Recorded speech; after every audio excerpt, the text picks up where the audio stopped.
Hello bookworms, welcome back to my channel. My name is Sydney, and today's video we are doing the book cover telephone tag challenge.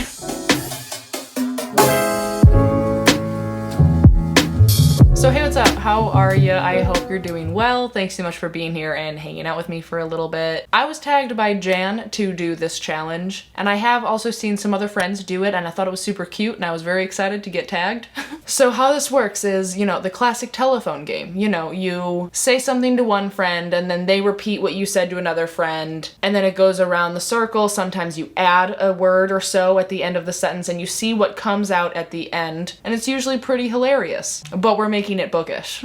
So how this is going to work is I'm going to change my camera battery because apparently my batteries are going to shit. But how this is going to work is I'm going to use the last book from Jan's video to continue the telephone game into my choices. So what I'll be doing is taking the vibes or certain aspects of the cover of the previous book and match those to a different book entirely, but they somehow relate. So the book that Jan ended with in her video was The Nature of Witches by Rachel Griffin, which is predominantly about this girl who's a witch. And she has like elemental powers. So like, well, the whole thing, everyone does. Every witch is like based in a season. So there are like summer witches, fall witches, or maybe autumnal, I'm not sure. And our main character is what they call an ever witch, which means that she has magic from every season. And every season has different types of magic, and she has all of them when normally people only have one. You get what I'm saying? It was fine. I gave it a 3. Maybe it's less than that. I'm not sure. It was just an okay read for me. But the book that I chose to like telephone is Women Running in the Mountains by Yuko Tsushima. I chose this because of the hair. The hair is both flying in the air and I mean there is mustard here and mustard in the leaves in this cover, but it's mostly because of the hair. That's why I chose it. I liked this. I thought it was cute. Here we go. So now we're talking about Women Running in the Mountains, and this is a story about a young woman who gets pregnant with a man who like already has a wife. This is obviously like very shameful to her parents, and they do not really support her, but the child is actually the purest form of joy and excitement for her, the mother, who is named Takiko. And after she gives birth, she decides to seek refuge in other women. But as the baby grows, her life becomes less circumscribed as she explores Tokyo, then ventures beyond the city into the countryside, toward a mountain that captures her imagination and a desire for a wilder freedom. I just think this book sounds phenomenal. I was supposed to read it a couple months ago, but I ended up not getting to it. Very upset at myself for it because it sounds phenomenal. I love how short it is, and I think that it would be an incredible book. And the book that I'm going to telephone over is going to be Anxious People by Fredrik Backman. Obviously the mustard, you see the mustard being the vibe of this, but also back of head and then 2 people with their backs of the heads focused on the front of the book as well. So, you know, colors, backs of heads, that's what we're vibing with this one. And Anxious People by Fredrik Backman. Obviously, you know it, you love it. Anxious People is a classic book here on BookTube. And it's basically about this person who goes in to rob a bank, and it all goes to hell. They end up holding people hostage and, you know, demanding money and just, you know, buying time to figure out what is actually happening. And it's about that hostage situation. And we're following all of these different people from all different walks of life during this situation, and it's basically like a character study. It's very interesting to see all of these different people and hear their backstories and all of these things, while also it being kind of like a mystery because we don't know who the bank robber actually is. We're following the investigative side with the cops while also being inside the hostage situation. So it is not what it sounds like it's going to be. It's actually very heartfelt, very sweet. I really liked it. And now we're gonna telephone this book over to, we're flipping sides. It is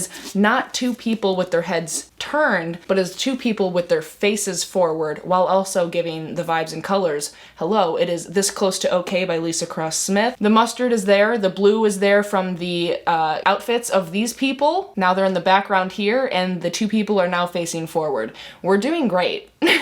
I'm gonna put this one down because this one, okay, I read this one a while ago, but I really enjoyed it. It is about our main character who is a therapist, and she's driving home one day. She recently went through a divorce, I think, and she's driving home one day and she finds our other main character standing on the side of the bridge about to jump and commit suicide. But somehow she gets him to agree to go have a cup of coffee with her and just kind of talk and decompress, just kind of walk away from the bridge, so to say. And ultimately throughout that little coffee interaction, she allows and kind of gets him to come over and stay on her couch for the weekend, just to get his feet back underneath him and kind of, reset and figure some things out. And the story follows that weekend and these two people interacting and obviously becoming very close, going through some things together. And I thought that it was really sweet. I had a really good time with this. It definitely touched on some heavy topics, so be in the right headspace for it. And then the book that we are telephoning from this close to okay is The Vanishing Half by Britt Bennett. I feel like the art style and the covers of these two books are very similar because if you look at the way our two characters on this story over here are kind of just,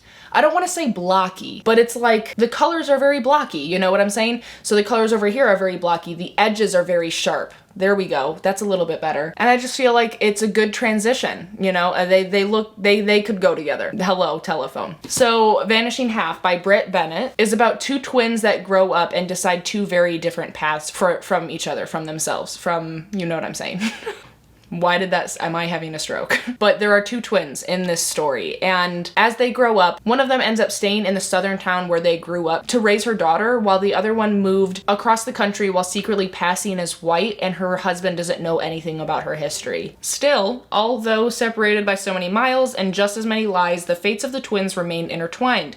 What will happen when their own daughter's storylines intersect? This is one that I really am kicking myself for not getting to soon enough. I picked up The Mothers by Britt Bennett because I wanted to read her earlier work before I got into this one, and it's time. I need to read this because I've heard nothing but glowing reviews about it. And the book that we are going to be telephoning this one over to is John Green, The Anthropocene Reviewed, which is essays on a human-centered planet is what it says. Pretty much all of the covers are on each book. It's just much less blocky and saturated in this one than it is in this one. I know that there are other covers that look much more similar to The Vanishing Half than this one, but I was trying to do a bridge book because if I didn't try to switch it up right now, it would have all been books that look exactly like this one, because there are a lot of covers with this exact vibe and blocky, sharp edge color situation going on. You know what I'm saying? So I took this opportunity to switch it up and do a bridge book. So this still works, and I know that there are better ones, but this is what I chose so that I can get into other types of covers. I don't know, whatever. This is what we chose. And The Anthropocene Reviewed by John Green. Have not read it, but I have heard good things about it. It says, these reviews chart the contradictions of contemporary humanity. As a species, we are both far too powerful and not nearly powerful enough. A paradox that came into sharp focus as we faced a global pandemic that both separated us and bound us together. I honestly have never read a John Green book. I hear that he's one of those authors, people generally like his stuff. And he literally lives in my town. He literally lives in Indianapolis, Indiana. I could see him on the streets and I have no idea what this dude looks like. That is not what I thought he would look like. Anywho, this is the book, and we're gonna telephone it over to The Death of Eva OG by Akwaeke Emezi. This one, now use your imagination, people, because you see how this little tube right here is going down, it's twisting down, and then this one is twisting down here in the center. You see that? It's going down like that. It's there. The comparison is there. Plus, the colors are kind of there too. They're there. But The Death of Eva OG is one of my favorite books ever. Definitely was on my top list last year. Absolutely is a book that I recommend to pretty much everyone.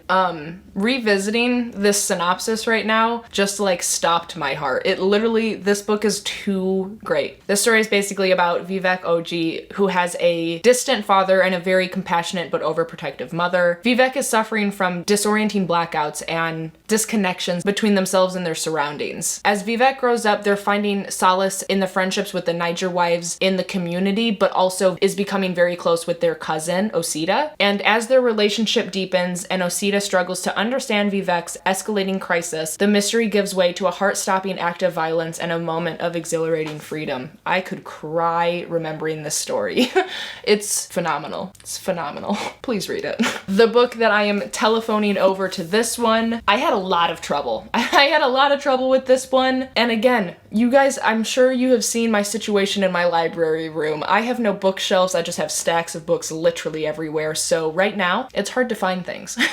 But the book that I chose is Black Cake by Charmaine Wilkerson. This one, I felt like the wispy kind of paint strokes in this.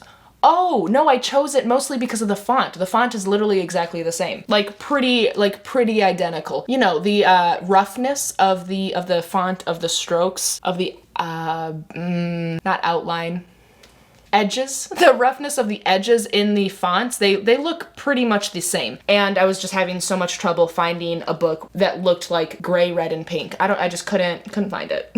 So I did font, and we have Black Cake by Charmaine Wilkerson. I've heard really phenomenal things about Black Cake, and I really, really love this cover. I think it's absolutely stunning. But a quick little gist in the synopsis at the bottom says, it's a story about how the inheritance of betrayals, secrets, memories, and even names can shape relationships and history. Deeply evocative and beautifully written, Black Cake is an extraordinary journey through the life of a family changed forever by the choices of its matriarch. The little like illustrations at the different parts in the story, very cute. I just really need to read it as soon as possible. Oh, but we're telephoning. So this one I have chosen, bear with me. Once you see it, it'll be really good, but right off the bat, you might not see it, okay? So you see in this one how there is a face behind all of like the wisps of paint and such. I took these wisps and connected them to Girls of Paper and Fire by Natasha Nan, because if you see the wisps across the face here and the wisps across the face here, I mean, hey, it's like the same book. And Girls of Paper and Fire by Natasha Nan. I read this so long ago. I need to continue the series. I need to finish the series. And in the story, we have our main character, Lay, who is one of the 8 girls who are chosen every single year to be paper girls, which is basically a cute way of saying serving the king while being their, I think, like, concubine. And they're called paper girls because there are different castes or castes in this fantasy world where paper is at the bottom, where they are pretty much just ridiculed and, you know, looked down as, like, the least kind of person. And when Lay was growing up, her mother was taken from them by the royal guards and killed, and now she has been taken by the same royal guards to come and serve that king. And there are definitely points in this story where it is brutal, and there are definite trigger warnings in this story, so take a look at those. But the story is really great, and I remember really enjoying it, and I need to continue the series. And the book I'm telephoning from Girls of Paper and Fire is going to be Daughter of the Moon Goddess by Su Lin Tan. I was having a really hard time finding one that was like kind of metallic like this one is without staying within the same series. So I went the color route, and I think that all of the colors on each of these books are pretty much on each other's cover. But I also kind of just felt like the font was somewhat similar, but I'm pretty sure I chose it mostly because of the colors, which, whatever, take it or leave it. But this is Daughter of the Moon Goddess, which is, from what I hear, a stunning YA fantasy, and it sounds so whimsical and so much fun. It says, growing up on the moon, Xingyin is accustomed to solitude, unaware that she is being hidden from the feared celestial emperor who exiled her mother for stealing the elixir of immortality. But when Xingyin's magic flares and her existence is discovered, she is forced to flee her home, leaving her mother behind. Alone, powerless, and afraid, she makes her way to the Celestial Kingdom, a land of wonder and secrets. Disguising her identity, she seizes an opportunity to train alongside the Emperor's son, mastering archery and magic, even as passion flames between her and the prince. To save her mother, Xingyin embarks on a perilous quest, confronting legendary creatures and vicious enemies. However, when treachery looms and forbidden magic threatens the kingdom, she must challenge the ruthless Celestial Emperor for her dream, striking a dangerous bargain in which she is torn between losing all she loves and plunging the realm into chaos. It literally sounds amazing. It's a duology, and the other book I believe just came out, but this cover is like one of my favorites of the whole year. It's so stunning. And we are on to telephoning this cover to our final cover, which you will notice on this cover, the background is predominantly like a dark navy blue, yeah? And the colors go from like yellow, and there's a bunch of like orange, reds, and pinks, you know, but the yellow's up top. And on this one, the background color is predominantly dark navy blue, and the yellow starts at the bottom instead of the top. You'll see that it's Last True Poets of the Sea by Julia Drake. I feel like this comparison really works for me. because all of the colors are there with one another, but like in reverse, you know what I'm saying? And the vines like coming up and around the sides on this one matches like the bordering of all of the flowers and stuff on the other side. You know, I think it works. Prove me wrong. But The Last True Poets of the Sea, I really, really liked this story. And if I do tag you at the end, or if I don't tag you and you still want to do this tag challenge video, this is the book that you will start with, by the way. But Last True Poets of the Sea is in my opinion, a very well done coming of age story that includes a bisexual main character, as well as really well done like mental health discussions. This was one of those books for me where I read it for literally like 5 hours straight and it felt like I was only reading for like 1 hour tops. It's written very beautifully and in a way that's just so easy to just get lost in and be along for the story and for the ride. So in this story, we have our main character Violet, who also has a younger brother named Sam. Growing up, they would always go out to, I think it's their uncle or maybe just a family member, someone that they know is related to. They used to go there every summer to Lyric in Maine, which is a phenomenal name. And now this past year, Violet has been like partying with the wrong people, getting into all of these like no good shenanigans. And so her mom is sending her back to Lyric to kind of have like a summer of figuring out what she's doing, kind of like a reset from society, you know what I'm saying? But what also happened this past year was that her younger brother Sam tried to take his own life, so now he is going to a treatment facility for depression and anxiety somewhere else in the country. I don't remember where, but it's somewhere close on the East Coast. And apparently their great-great-grandmother, Fidelia, I believe is her name, shipwrecked on the coast of Maine, and she was like the only survivor that like made it to shore and then started her new life and thus created their like whole family line's existence. And while in Lyric, Violet befriends a fellow shipwreck hunter named Liv, as well as a couple other friends, and they get the mission to, you know, find this great ship, the Lyric, that has been shipwrecked and no one has been able to find, but they think they can find it. And it's about both of those situations and just that whole summer, and it's very good, very cute, touched on some heavy topics, but in a very beautiful way, and it was great. I had a beautiful time with it. So, I need to tag people now to do this. I don't know who's all done it, so I'm going to be tagging a bunch of people. If you've already been tagged, then I guess you could ignore mine, but if you haven't been tagged, then do it. I'm tagging you. And the booktubers that I'm going to be choosing to do this video after me, I will link them all below. It is Amanda, Vish, Rachel, Emma, Jess, and Christine and Monique. And if you are going to do it, remember you have to start with The Last True Poets of the Sea and then telephone your way through your 10 choices. So that is all that I have for you today. If you are still watching, then go ahead and leave the telephone emoji down below in the comments. And while you're down there, don't forget to subscribe and like the video. I always appreciate your support. And of course, be kind to one another and happy reading. Bye.